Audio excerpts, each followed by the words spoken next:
What's happening, guys? Sam Adams here, and welcome to yet another episode of The Drop. And this week is a pretty big week. We have the release of what I consider to be one of the biggest releases of the spring season, and I do consider this spring since it's been like 70 degrees the majority of the winter. Then you have a couple of ports coming over to the Xbox One, a game that I've never heard of that apparently is pretty okay, and the second year of Tom Clancy's Rainbow Six Siege content. So without further ado, let's go ahead and jump into it.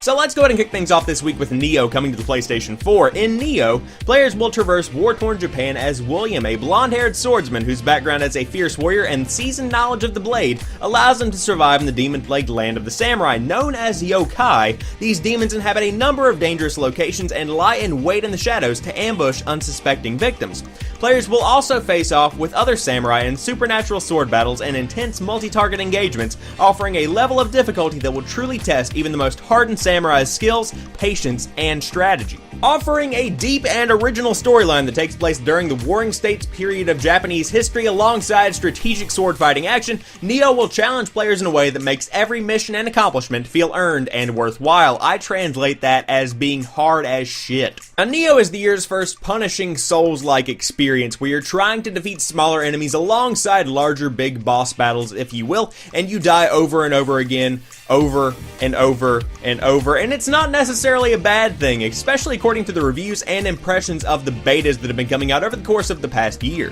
Now, one cool aspect of the game is that there are different stances, if you will, or different kinds of attacks and attack stances that you take whenever you're getting ready to face off against an enemy.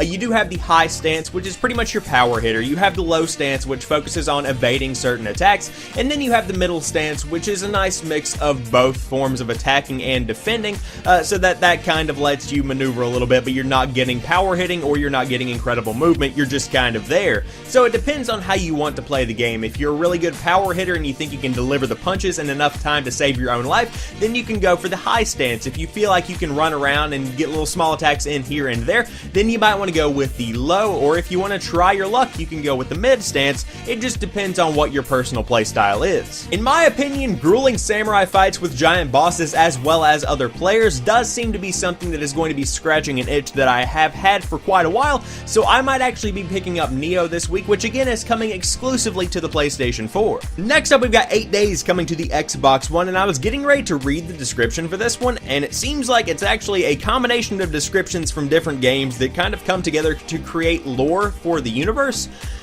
Yeah, it's weird. Hold on, I'll explain. Peace is Our Business appears to be a title, is a crazy dual-stick shooter in which you play as an expendable mercenary for God, gold, oil, and diamonds. Good is what its abbreviation is in the NASDAQ. Not sure why that has to be included. God has become the world leader in the private military company sector, PMC sector, and its main business is to bring peace to those conflict areas where its clients have strategic interests. So pretty much PMC is being paid by whoever to bring peace to a certain area, and then they kind of let the others fend for themselves, if I'm understanding things here correctly. The world has been dominated by dark forces since the beginning of human history, known as the Masters of Mankind. By those directly under their control, these forces will use any means necessary to protect their own interest, including starting wars. Now, here's where the game that's coming out today actually comes into play. In 8 Days, the mercenary company God Incorporated and the 8 Days magazine are two modern instruments used to control the masses. God is primarily a peacekeeping force, and 8 Days ensures the that's the magazine, the bias of public opinion. In 8 Days, players take on the role of Lola, Wasp, and Mike Ghost, two of God's expendable mercenaries. Your first mission as a mercenary is to move to the east and break the world rice embargo, which is prohibiting the Western upper class from enjoying their daily sushi. You shall persuade the local military dictator to conclude this illegal embargo. Along the missions as God Expendables mercenaries, you will have to face those conflicts and put them to an end. Will you? That was the question asked at the end of the description. The answer is no. No, I will not. I have nothing to say. The game looks like Nuclear Throne, if you want to kind of put it that way, but I would definitely check out some gameplay. It's $8 right now on Steam. It's sitting right around, I believe, a 3-star rating, so don't expect too much from this one, but it was released on the PlayStation 4 a couple of weeks back. It was on Steam last year, so now we're finally getting the creme de la creme on the Xbox One, if you want. Moving right along to Tom Clancy's Rainbow Six Siege Year 2 Gold Edition. We're going to be kind of covering this one in a strange way because there are different editions of the game coming out this week, so we'll get into that in just a second. But the Tom Clancy's Rainbow Six Siege Gold Edition includes the Standard Edition and the Year 2 Pass. Tom Clancy's Rainbow Six Siege invites players to master the art of destruction. Intense close quarters confrontations, high lethality, tactics, team play, and explosive action are at the center of the experience, and this dude can vouch for that. So as for the actual content you are going to be getting, there are 8 new Year 2 operators that are spread out across 4 seasons, and you get 7-day early access to the next 4 seasons operators if you get the Year 2 pass and all that good stuff. Then you have some VIP perks. You get the VIP discount of 10% in the in-game shop, a 5% renown boost to unlock in-game content faster, which is pretty much what you earn whenever you get kills and participate in the game, 2 extra daily challenges, which again earn you some renown where you can buy new skins, new guns, unlock new operators, etc. Then 600 Rainbow Six credits to purchase in-game content, which is pretty much the microtransaction currency of Rainbow Six Siege. Additional items are also included. You get to I'm enjoying these exclusive items. Enjoy exclusive customization items with 8 headgear and uniforms in the R6 Carbon Charm.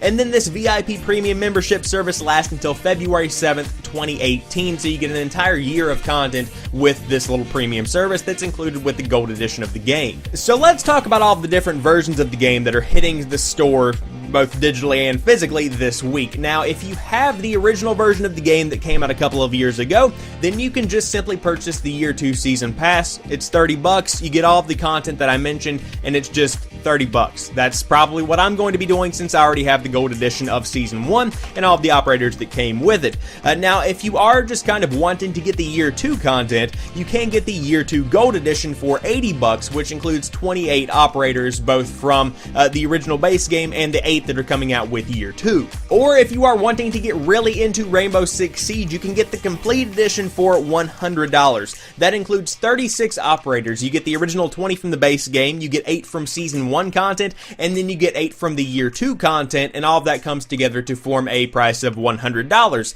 Now, these are on sale pretty frequently. At the time of making this video, they are actually on sale, and then of course there are free weekends from here to there, so there are a lot of opportunities for you to both try out Rainbow Six Siege and see if you like it, and also to get a couple of bucks off any edition of the game that you want. Now, if you did want to just try out the base game, you can generally find it on sale for around $20 to $25. I play it on PC. I have heard it is great on the Xbox One. Haven't heard much about the PlayStation 4 version of the game, but if you did want to try it out, it is available across all of those platforms in many different forms, so definitely do your research before you go out and buy it to make sure you are wanting to buy the thing that you want to buy. You understand? Now, a couple of honorable mentions here to wrap things up. Crypt of the Necrodancer, one of my favorite PlayStation Vita games, is coming to the Xbox One. Uncanny Valley is also coming to the Xbox One, and Pix the Cat, another one of my favorite PlayStation Vita games, is also, you guessed it, coming to the Xbox One. But that about wraps it up for the drop this week. Personally, I would love to pick up Nioh, but I'm also kind of wanting to pick up the second year of Rainbow Six Siege content because I love that game so much and I would love to stream it. But we'll just have to see how things go. If there's anything coming out that you are looking forward to, be sure to let me know in the comments section down below. And also, if you happen to be new to the channel, I would really appreciate you going over there and checking out some of my other content that I upload throughout the week, because there's always something new right here on the channel when you drop by to watch some videos. But as for right now, I want to thank each and every one of you guys for watching this particular video. I'll talk to you soon. Peace.